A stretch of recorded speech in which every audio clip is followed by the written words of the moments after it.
c'est le coin des fruits là. Avance! Voilà bon. C'est interdit là. C'est interdit. Mesdames, Messieurs, dans quelques instants, nous arriverons à Bruxelles Midi, notre terminus. In Brussel-Zuid, het eindstation van onze trein. Kijk goed na.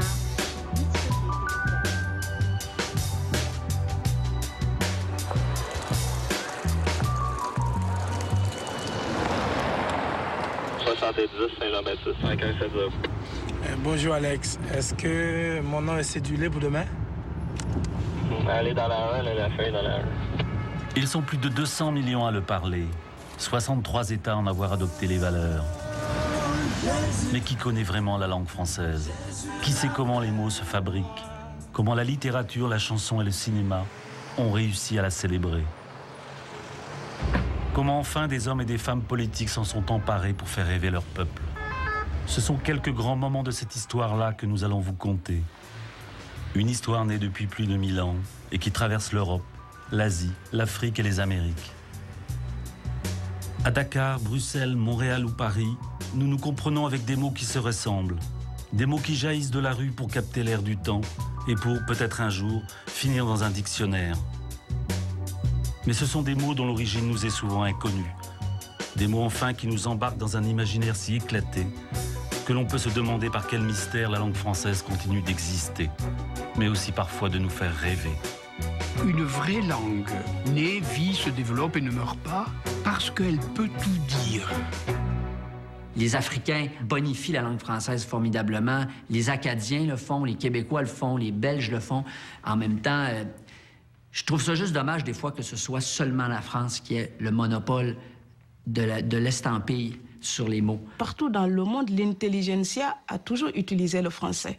Et là, je n'invente rien. C'est Montesquieu qui dit toujours le grand génie de la France, c'est d'avoir su digérer toutes les cultures qui venaient se rencontrer là. La langue est une extraordinaire machine dans laquelle il y a une création de sens continue et qu'il faut que ça s'articule entre les humains pour qu'il y ait une communication possible. Si la France ne veut pas jouer son rôle de leadership, en quelque sorte, eh bien, on n'y arrivera pas. Et moi, je pense que ça devrait commencer par le fait que les Français se considèrent comme des francophones comme les autres. Ils n'auraient pas dû choisir d'autres couleurs que celles de la politique, d'autres couleurs que celles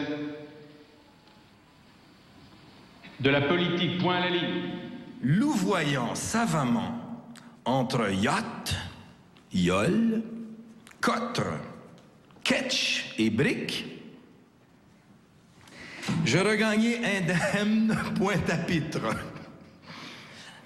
Là m'attendaient de grands Boeing bleus de mer, dont un me ramènerait sur mon île, au pied du Mont-Royal, où il fait 32 Fahrenheit.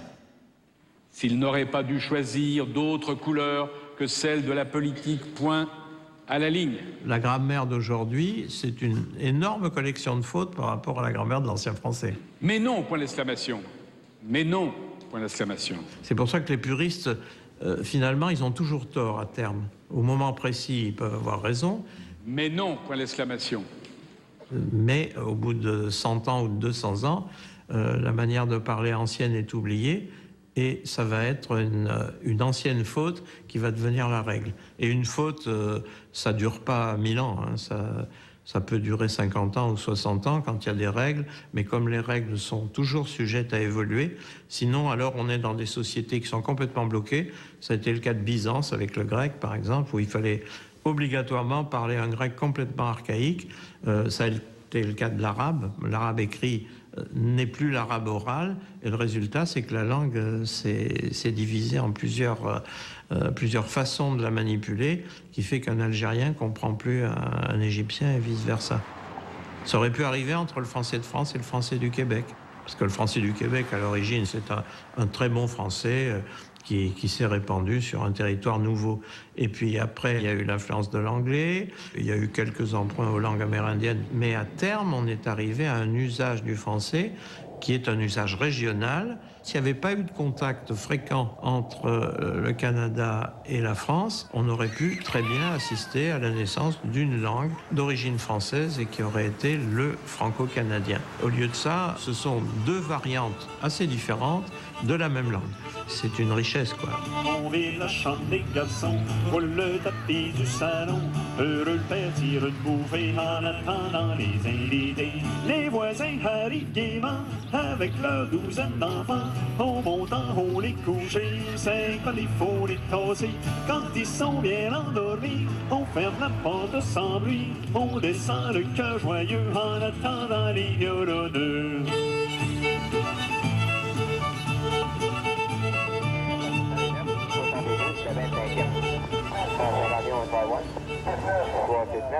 La 15e, 92-81, département 4.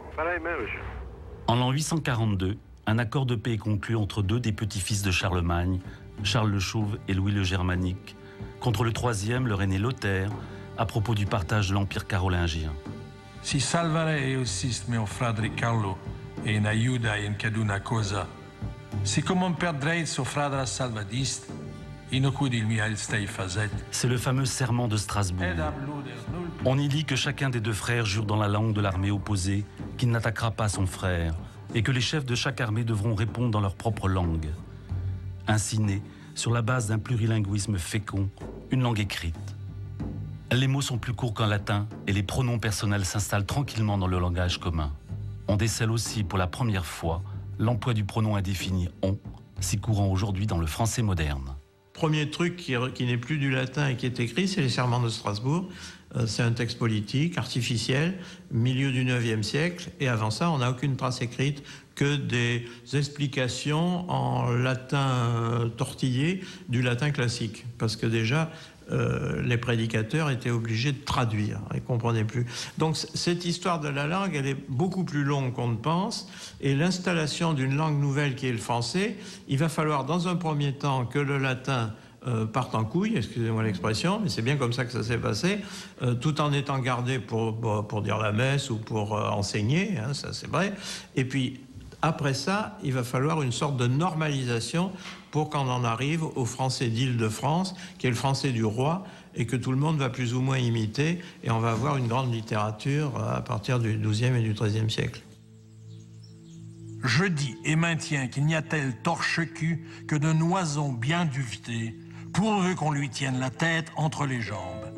Et m'en croyez sur mon honneur, car vous sentez au trou du cul une volupté mirifique, tant par la douceur dissolue du mets que par la chaleur tempérée de l'oison, laquelle facilement est communiquée aux boyaux culiers et autres... Dès le début de l'écriture en français, donc dès le XVIe siècle, ce que Rabelais a montré, c'est une très grande liberté langagière. Rabelais s'est inspiré de tous les langages qu'il avait à sa disposition, aussi bien les patois que les langages de métier, il a utilisé des archaïsmes et surtout il a innové, il a inventé des mots. Il a inventé des mots qui sont toujours dans le vocabulaire courant. C'est lui qui a inventé le mot exotisme, par exemple. Il rassemble tout. Il rassemble tout, le populaire, le vulgaire, l'obscène, le sérieux, le talentueux, le scientifique, le technique, le grec, le latin, le machin, le truc, les langues germaniques, il cite de tout.